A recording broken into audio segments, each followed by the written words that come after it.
दीपेंद्र सिंह हुड्डा की अगुवाई में जैसे कांग्रेस ने बड़ौदा के उपचुनाव में भारी मतों के अंतर से बीजेपी जेजेपी गठबंधन के प्रत्याशी या फिर सीधे सीधे कहें तो सरकार को हराने का काम किया, ये बताता है कि आज की तारीख में दीपेंद्र इस सरकार के सामने सबसे बड़ी चुनौती है। केवल बड़ौदा ही नहीं, इससे पहले 2019 के विधानसभा चुनाव में भी रोहतक, झज्जर और सोनीपत की ज्यादातर सीटें कांग्रेस को जिताकर दीपेंद्र ने ही बीजेपी के 75 पार के नारे को पलीता लगाया था। इसकी सबसे बड़ी वजह है दीपेंद्र का जनता से सीधे मिलना और उनके बीच घुल मिल जाना। दीपेंद्र का सादगी और शराफत से भरा अंदाज उन्हें बाकी नेताओं से अलग करता है। जब वे जनता के बीच होते हैं तो उनके साथ कोई सुरक्षा घेरा नहीं होता और कोई पुलिस का पहरा नहीं होता, जबकि बाकी लोग नेता बाद में बनते हैं, सिक्योरिटी पहले लेते हैं। पूर्व मुख्यमंत्री के बेटे की ऐसी सादगी लोगों को खूब भाती है। बड़ौदा में भी इसका असर देखने को मिला। ऐसा नहीं है कि सिर्फ चुनाव के दौरान दीपेंद्र इस तरह जनता से मिलते हैं। दरअसल उन्होंने सुरक्षा घेरे का कभी इस्तेमाल ही नहीं किया। भूपेंद्र सिंह हुड्डा के 10 साल तक सीएम शासनकाल में भी दीपेंद्र इसी प्रकार से आम जनता से मिलते थे। तब भी उनकी और जनता के बीच में कोई सुरक्षा घेरा नहीं होता था। कई मुख्यमंत्रियों और पूर्व मुख्यमंत्रियों के बेटों की दबंगई, कारनामे और करतूतों के किस्से हरियाणा के लोगों ने खूब सुने हैं, लेकिन दीपेंद्र सिंह हुड्डा ने इस मामले में बिल्कुल अलग छवि बनाई है। उनकी शराफत और व्यवहार की तारीफ समर्थक ही नहीं, विरोधी भी करते हैं।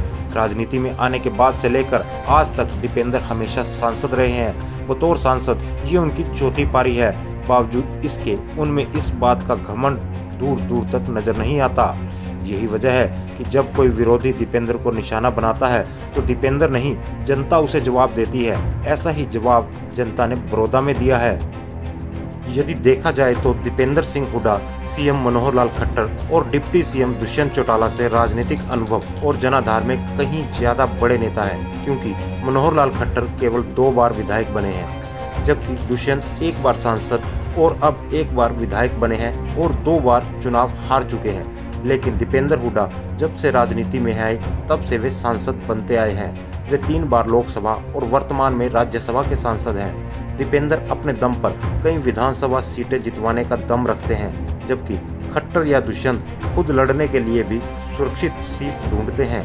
बावजूद इसके मनोहर लाल खट्टर और दुष्यंत चौटाला ने बड़ौदा उपचुनाव में अनेकों बार भाषा की मर्यादा लांघी और भूपेंद्र व दीपेंद्र सिंह हुड्डा पर हर व्यक्तिगत हमला बोला।